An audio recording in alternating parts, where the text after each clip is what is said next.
Thanks for making time to join us. The details now. Today marks 7 years since the flood and fire disaster in Accra, which left more than 150 persons dead and many others missing.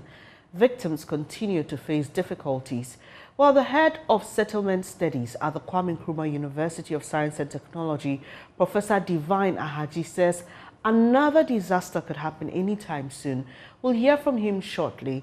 But first, what did the committee tasked to investigate the disaster recommend to forestall a recurrence? Elton Broby has details in the following piece.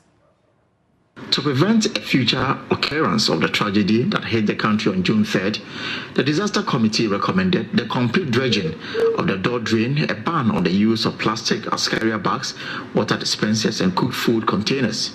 It also suggested standardized training, certification, and licensing of filling stations attendants, the creation of sanitation police, compulsory fitting of all commercial vehicles with refuse basket or bins, and equipping of disaster managers with the requisite tools to effectively handle disasters.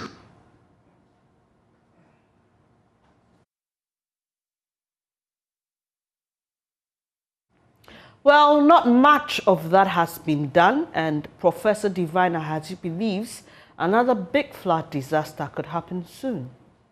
Looking at what is happening currently, it's better we begin to focus our attention on how to prepare in case of emergency, on the terms of preparation, response, recovery, and mitigation, so that we should be able to focus on how, if such a situation happens, we're going to evacuate the people, where we are going to send them to, what will be the community action and network, what contact numbers are available for people to call, if there's the need for communities to do rehearsal on how they are going to evacuate and where they are going to evacuate to.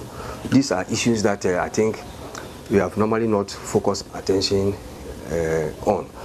So my suggestion is that looking at what has happened in the recent weeks, we shouldn't wait and have a catastrophe before we begin to be thinking about what to do. And where is a probability, it may happen or it may not happen. But even if it doesn't happen, you have still used the occasion to do capacity building in terms of preparing the minds of the people that this is the nature of the flood situation in Ghana, and there's the likelihood that we can always have the June 3rd situation repeating.